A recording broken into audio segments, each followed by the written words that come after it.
Anime fans, the first topic I want to discuss today is that Disney announced they're delaying the Multiverse Saga. With the exception of that Deadpool 3 is moved up, which I love hearing that because I love the first Deadpool movie. I really enjoyed Deadpool 2. It wasn't quite as good as the first one personally for me, but I'm really excited for Deadpool 3. You had Hugh Jackman come back as Wolverine in that, so you have some of the cast members from the first Deadpool movies coming back, so I'm really excited for this movie. So I'm happy to hear that. Anytime a movie moves up earlier, a movie I'm excited for, it's good to hear.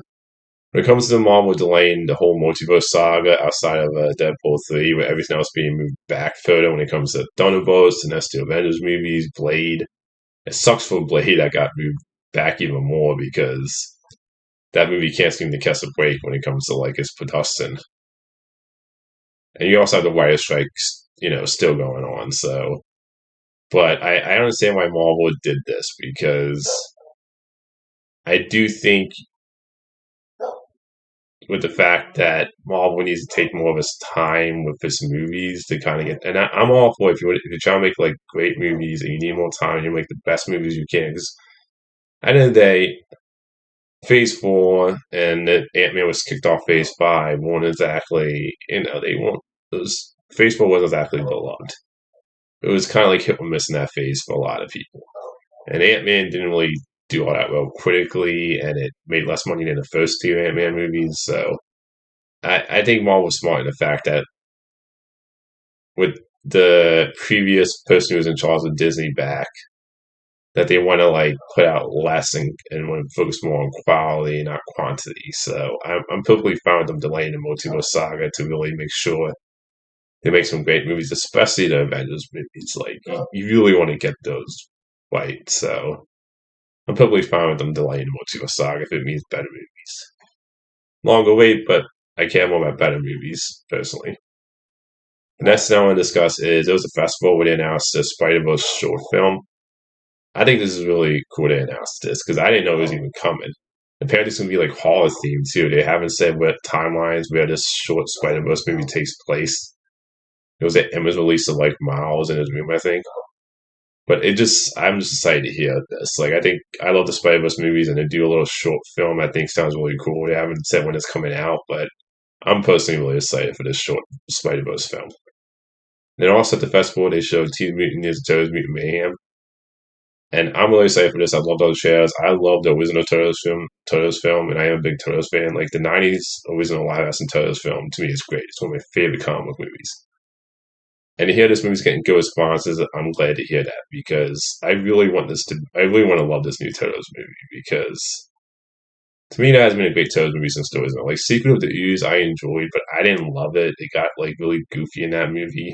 I enjoyed the animated TMNT animated movie, but even that I didn't love it like I did the original movie either. So for me, there has been a great Turtles film since that first movie. So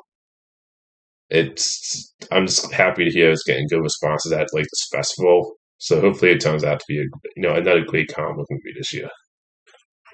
The last topic I want to discuss is a guy who plays Superman in the Superman and Lois show. Talked about the fact that James Gunn is going to be recasting Superman in his new DC, new DC universe. And I love his comments. Again, I love him as Superman. Taylor, I can't remember the guy's last name. He was also in Teen Wolf, I remember the show, and he's been a great Superman. And I know the show just got renewed for season 4, so I'm happy to hear that. But I love what he said here, where he says, I'm very confident that whoever comes in for Superman Legacy is so funny. People jump so quickly to say that's not it. That's not it. And when they get some money, but we'll just encourage everybody to whoever the next person that ends up being cast Superman, give them a chance because I'm sure they will be awesome. I love hearing this way, so about giving the next person a chance because the reason I want to talk about this and why this relates to movies for me is that we as fans get very picky about casting decisions for these characters. What I mean by that is that sometimes when they cast somebody, we as fans get like we go like, oh, like we go like, oh, we don't. That's not how we imagine the character in our head. We don't like this casting decision, and then sometimes we end up loving the casting decision. And we like. I remember people giving Ben Affleck shit when he was cast as Batman. People were like, really? You're going to cast Ben Affleck as Batman? Same with Michael Keaton back then. But I ended up loving those two as Batman. Hugh Jackman, song and dance man actor. People are like, really? You're gonna cast him as Wolverine? He's too tall. But he ends up being a great Wolverine. So I love the fact he's like, you know, he's saying like give, because people like give the next person a chance. He also talks about I think anyone who does this has a huge love for it and a real care for the character. Even me, who didn't really grow up with the character. You know what Superman means, people, and I think it's just something that you don't mess with unless you really have a care for it. I'm going to say to see whoever the next person is. I always says, yeah, but people have care and love for it. And that's what James Gunn, to me, in my opinion, is that you can tell he loves the character Superman. He wants to make a sincere, inspirational, great movie. And based on James Gunn's track record, he's delivered quality movies. Like outside of Guardians 2, which is to me his weakest comic book movie, which isn't bad. Like I still had a decent time with it, but it's not one of my favorites. But he's done a great job making some great comic book movies. And you can tell he loves the character Superman. And I think we as fans, sometimes with casting decisions, need to realize that we don't know what type of version they're going to be going for. And this person might not be better than Henry Cavill. I know that's another thing some people loved Henry Cavill. It's great if you did. For me personally, I don't have the love for Henry Cavill as Superman. I liked him in the role, but he's not one of my favorite Superman personally. I don't dislike him in the role either. I don't think he was given like the right material to work with. But I'm not somebody, even if I did love him in a role, I'm not like going to be like one of those fans like, oh, nobody can ever play Superman again. I'm like, no. These characters have been recast, been around for years in comics, and we gotta we as fans need to be patient and wait to see what version James Gunn is going for. And also, like anything, if they cast somebody that you didn't think of, that you can't imagine that person being that character, well, wait till you see the movie.